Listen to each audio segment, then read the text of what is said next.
Welcome to Sleeping Cerberus ASMR, and today we're going to be looking at the November 2001 edition of Nintendo Power. This is edition 150, so pretty big milestone where the GameCube has finally arrived. So let's jump right into this one.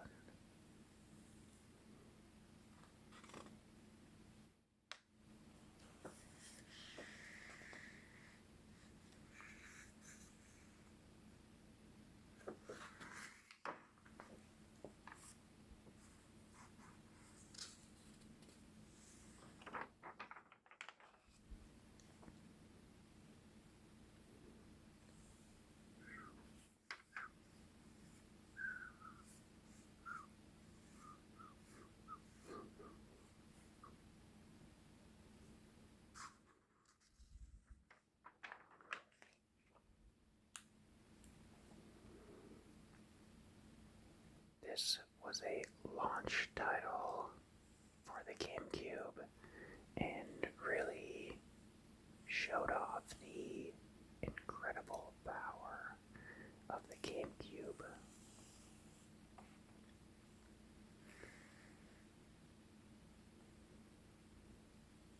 Also, we look at Super Smash Bros. Melee.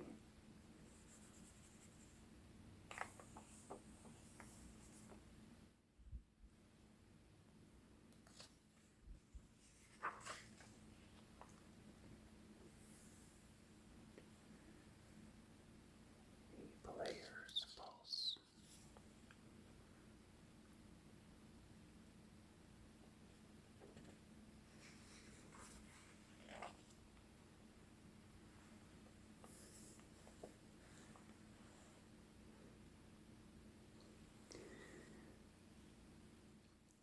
This person writes in to complain about the look of the new Zelda game for the GameCube,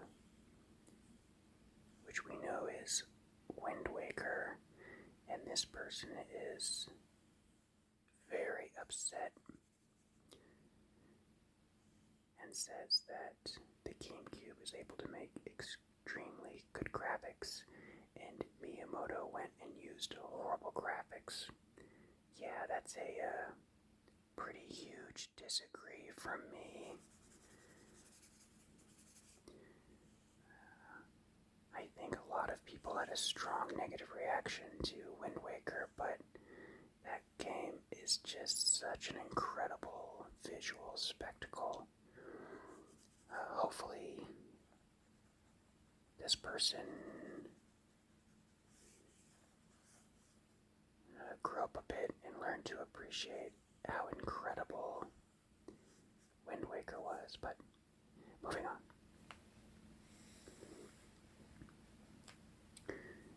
Here's another interesting one that says, when you talk about the new GameCube, I noticed when you write it out, Nintendo GameCube, but when you do the initials, you write GCN.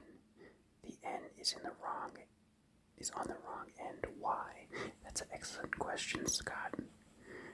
I think a lot of people have always wondered that, and the answer is basically GCN is the Nintendo approved way, so it is what it is.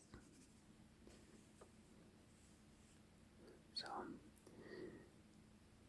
that's something I think everybody was confused about, like, why do you do it? But now we've seen it for GCN so long that I wouldn't have it any other way, so.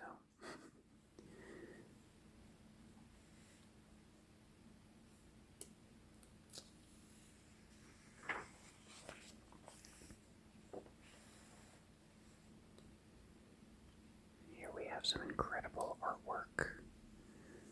I mean, look at this, it's awesome.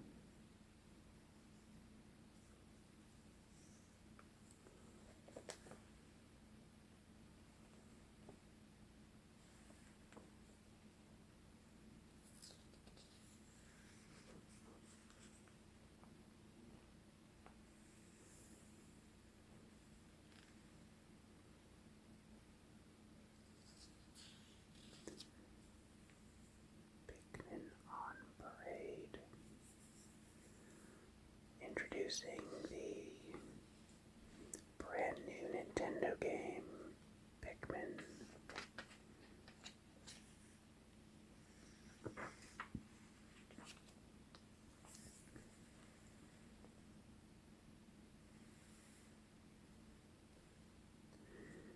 So, Crazy Taxi was actually the very first GameCube game I ever played at a kiosk, like an EB Games or something. And even though, looking back, it doesn't seem like anything special, the clarity of Crazy Taxi, to me, I was sold already. I was like, this is the most incredible graphics I've ever seen in my entire life. I mean, that's how easy it was to win me over back then. I was like, I'm on board. I want this thing. What was your first GameCube game that you ever played? So yeah, Crazy Taxi gets that honor for me.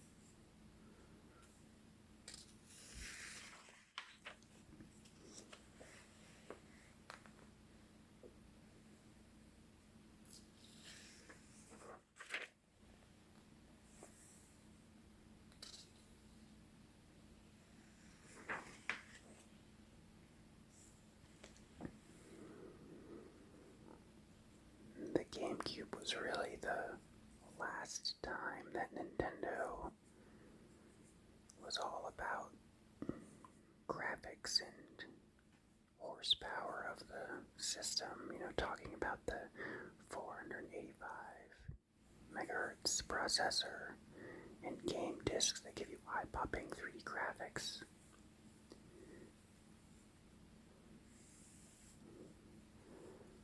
The GameCube was actually very powerful. It was more powerful than the PS2, and pretty much ever since the GameCube, Nintendo has been purposefully lagging behind to save on cost. But yeah, the GameCube, what an incredible system it was.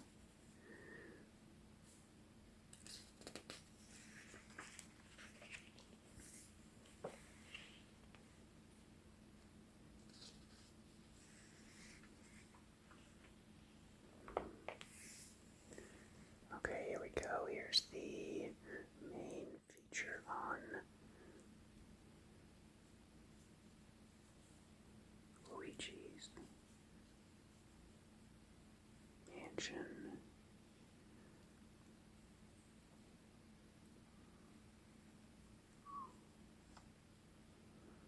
Yeah, this game, I've talked about it before, but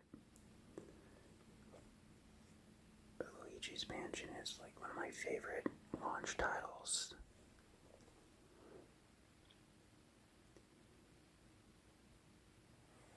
It was really a graphical showcase. Even though it wasn't a very long game, I thought it had some pretty fun replayability.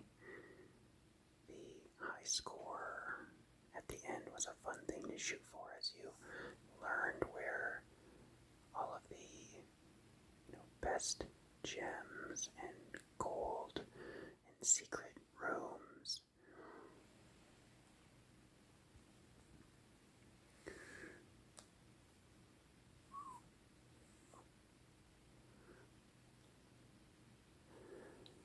I know a lot of people thought there's a lot of booze that you had to collect. That could be a little much, but I still thought it was fun.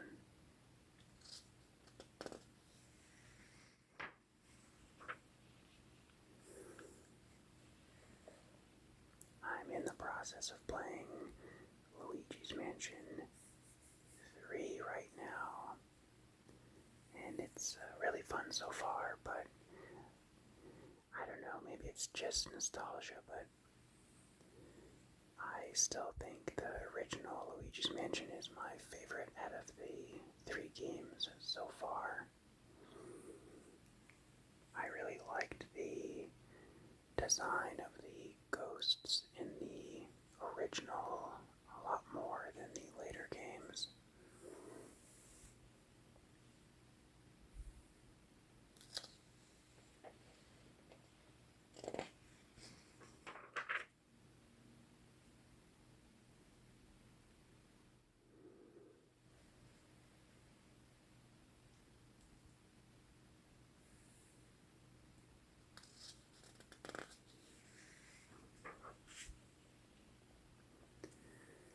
thing I've noticed in Luigi's Mansion 3, when you're collecting money, it counts for a lot less than it did in this first game.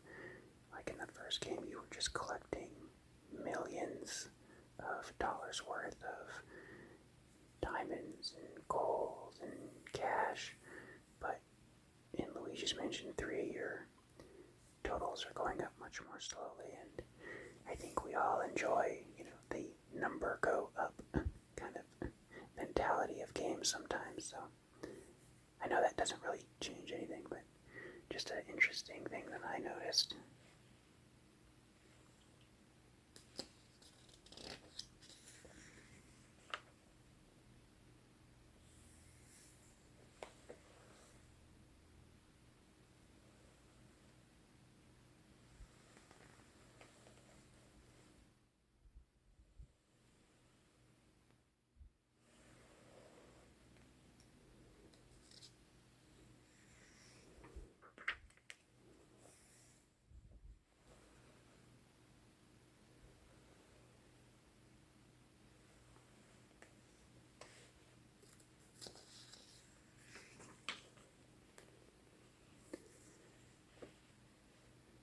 So, as I mentioned, this is the 150th edition of Nintendo Power, so there's kind of a look back here at those first issues with all that just absolutely iconic artwork on those older Nintendo Power editions.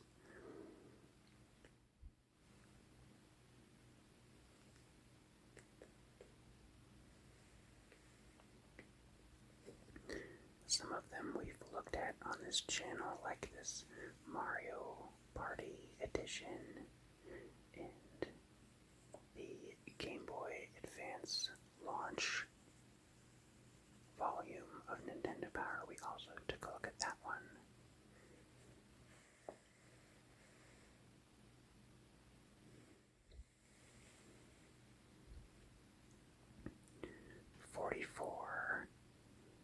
The number of Super NES games on the cover, the first of which was Super Mario World in Volume 28. That was surpassed by the Nintendo 64, which had 54 games on the cover. Volumes 101 to 124 represent a 24 cover streak for the system. Very cool.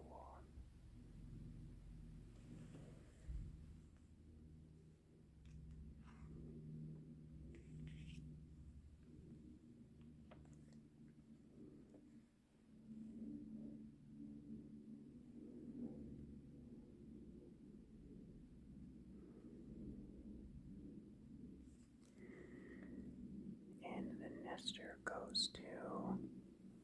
So here are the Nestor Awards starting in 1988. We have Zelda 2, Teenage Mutant Ninja Turtles, Super Mario Bros. 3, Super Mario World, Street Fighter 2, Mortal Kombat, Donkey Kong Country, Chrono Trigger, Super Mario 64, GoldenEye 007, Zelda Ocarina of Time, Donkey Kong 64, and then in 2000, Zelda Majora's Mask. Pretty solid selection of games here.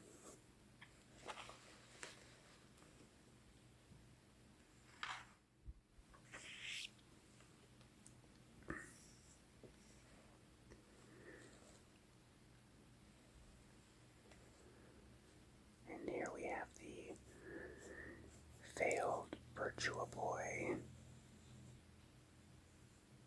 which is, funnily enough, kind of making a comeback into, for modern audiences.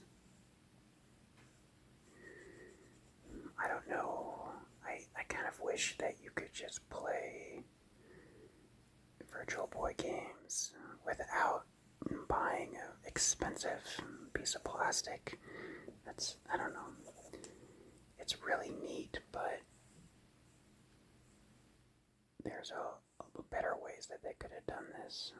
You know, you could make the collectors happy by making this and then have it, you know, a way to just play it just regularly on your TV, and then everyone could experience those small selection of games. But I guess it's better than nothing.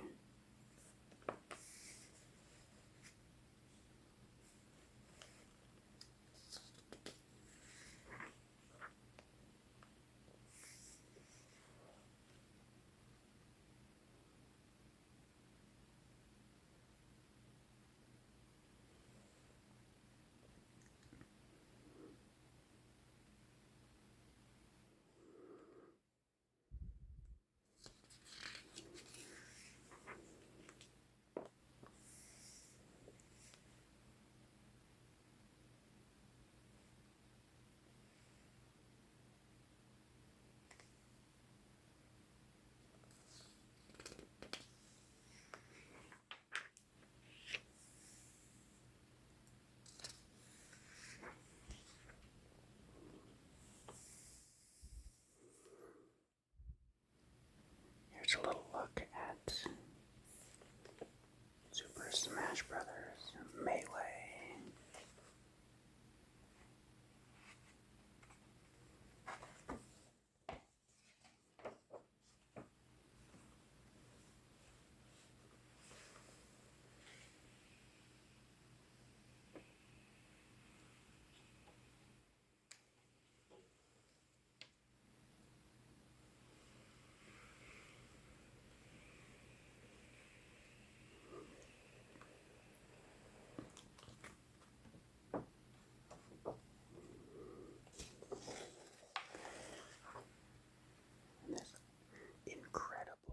Poster on the back.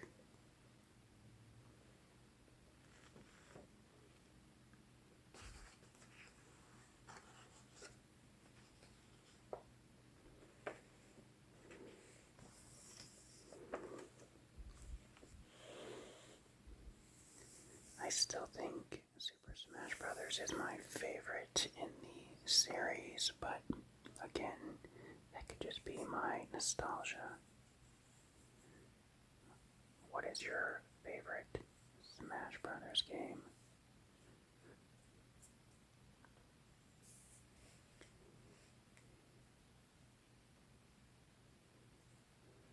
I remember I played as Falco in Melee. That was my main character.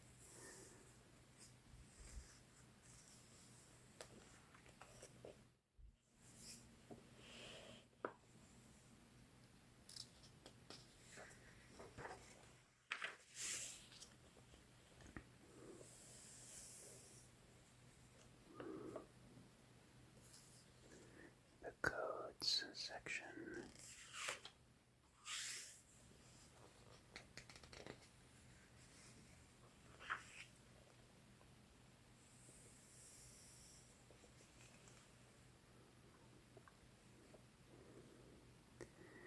And the code cop. Back in the day, there was just so many rumors of weird things, like here's the Orange Islands, and there was the rumor about getting Mew under the truck. It was hard to find good information, so it was so easy to spread just like silly stuff that, you know, you're like, oh, I want to go there, how do I do that? And usually a lot of the methods were very time consuming, and they would be something like, oh, do this 1,000 times and then keep your game on for 20 hours and then it'll unlock something. And it's like, none of that was true.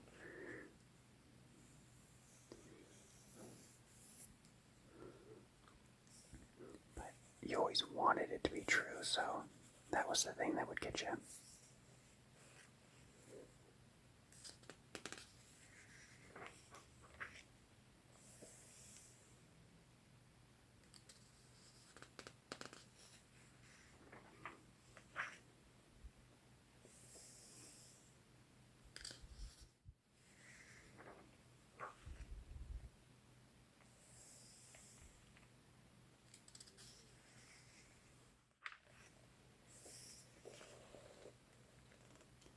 Counselor's Corner.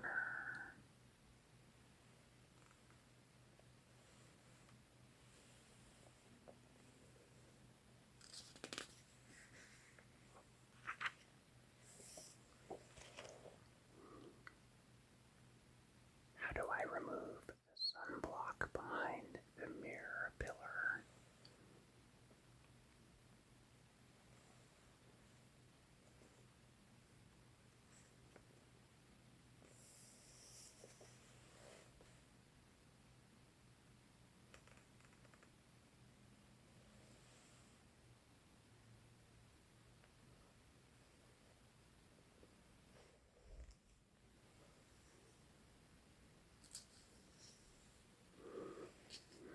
In Mario Kart Super Circuit, how do I keep from spinning out after I hit a banana peel?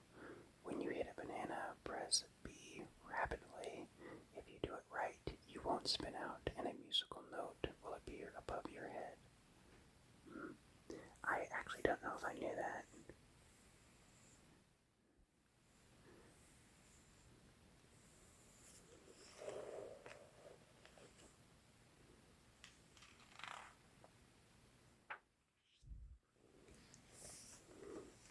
Star Wars Rogue Leader.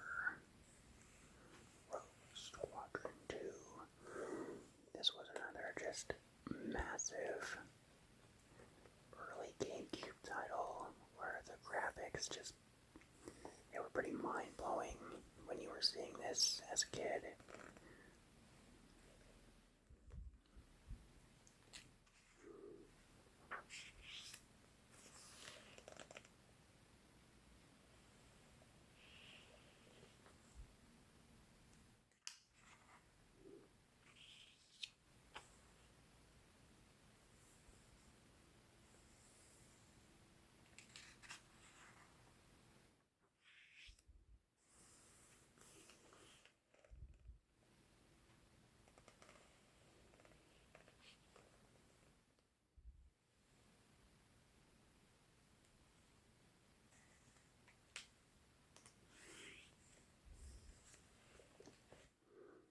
Super Monkey Ball.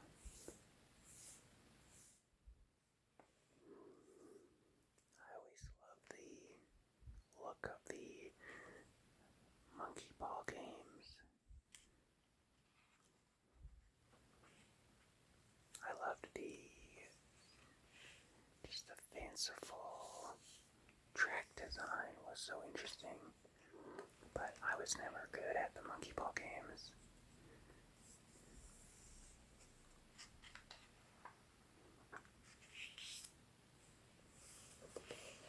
And of course you have those famous mini games.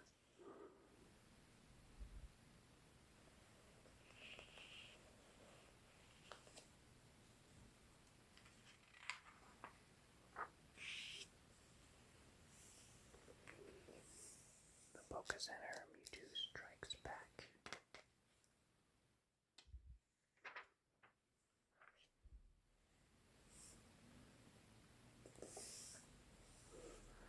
So if you played Pokemon in the late 90s, early 2000s, you know that all too often players would have just a bunch of Mewtwo's on their team instead of having, an interesting team of 6 different Pokemon, because Mewtwo was just, especially in Gen 1, it was better in Gen 2, but especially Gen 1, it was just so OP that you could just have Mewtwo's. So here's a little article showing some different movesets if you were so inclined to just have Mewtwo on your team.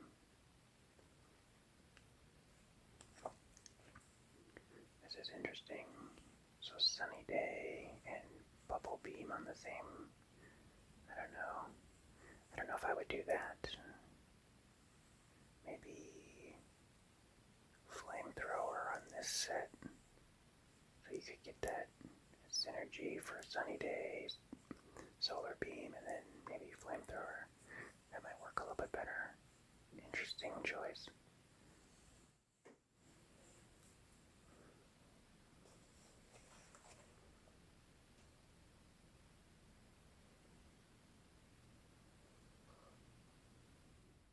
Still some fun sets that are a little different than the normal.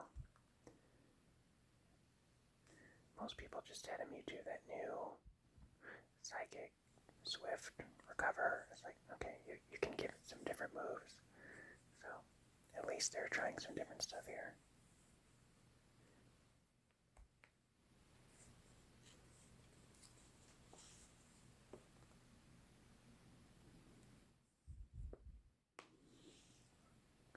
Alright, moving over to the review section.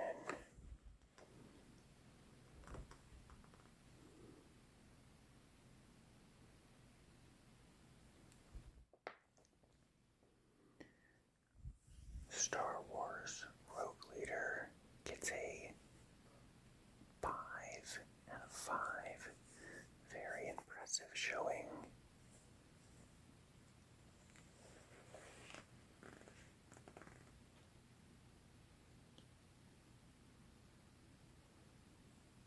And then Super Monkey Ball also gets a 5 out of 5. Another very solid game. Madden gets a 4.5 out of 5.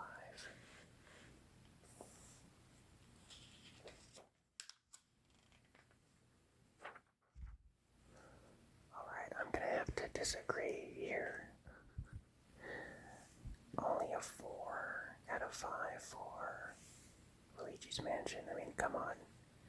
I know it's on the shorter side, but that's kind of shocking to me to only get a 4. It didn't do as well as Madden. I know about that.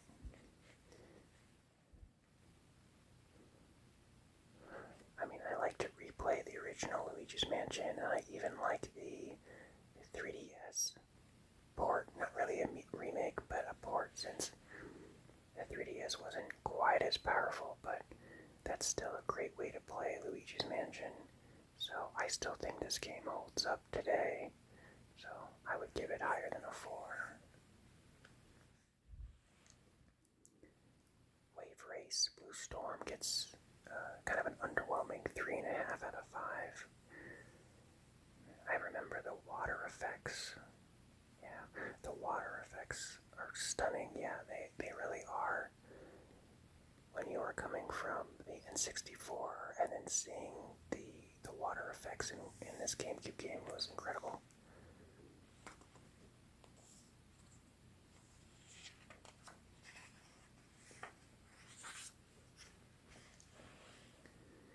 Golden Sun on the GBA gets a 5 out of 5, a solid 5 from every reviewer. Very impressive.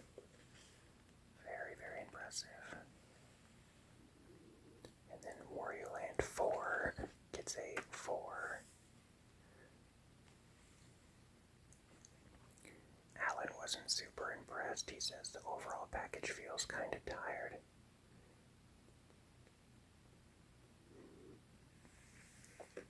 I'm still waiting for a new Wario Land, Wario World, pretty much anything. I mean, let's get another Wario game in there, and maybe a Waluigi game while we're at it. But I don't know. What do you guys think? Are we waiting for a new Wario Land game? Are you guys over it? I think it would be fun.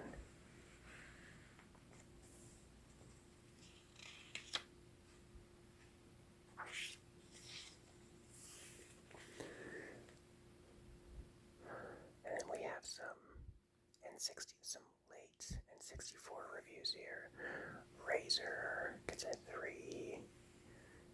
Freestyle Scooter, and then the Powerpuff Girls gets a very sad 1.5. Mojo Jojo couldn't come up with a more hideous game. Yikes.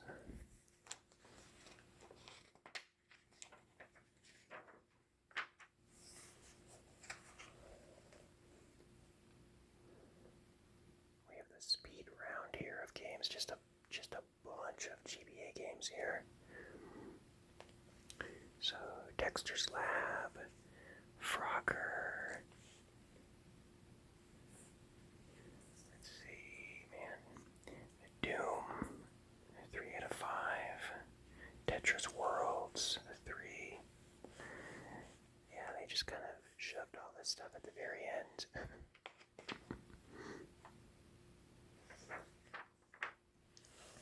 Oh my gosh, even more. Sports Illustrated for Kids Baseball with the 2. Kids Football 2. And even some Game Boy Color reviews here at the very, very end. Tony Hawk Pro Skater 3 gets a 3. Well, it's interesting, I still haven't seen any reviewers give that bomb icon.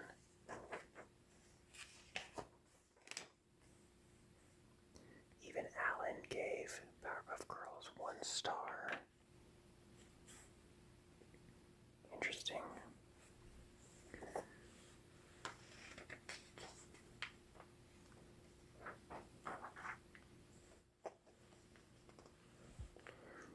Yeah, this was a very exciting time. GameCube coming out, Melee, Pikmin.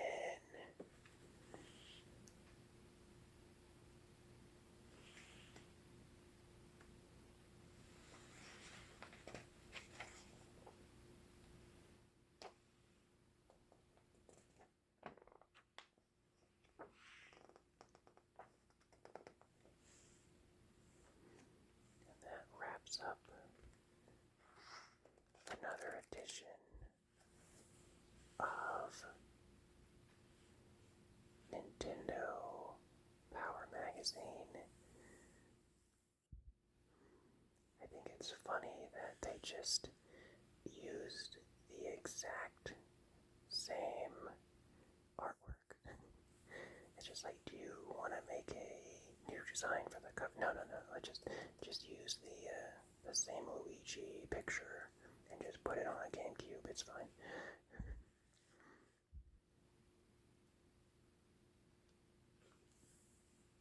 But I still actually love this cover, so I'm giving it a hard time, but this is still a great cover of Nintendo Power Magazine. So, until the next one,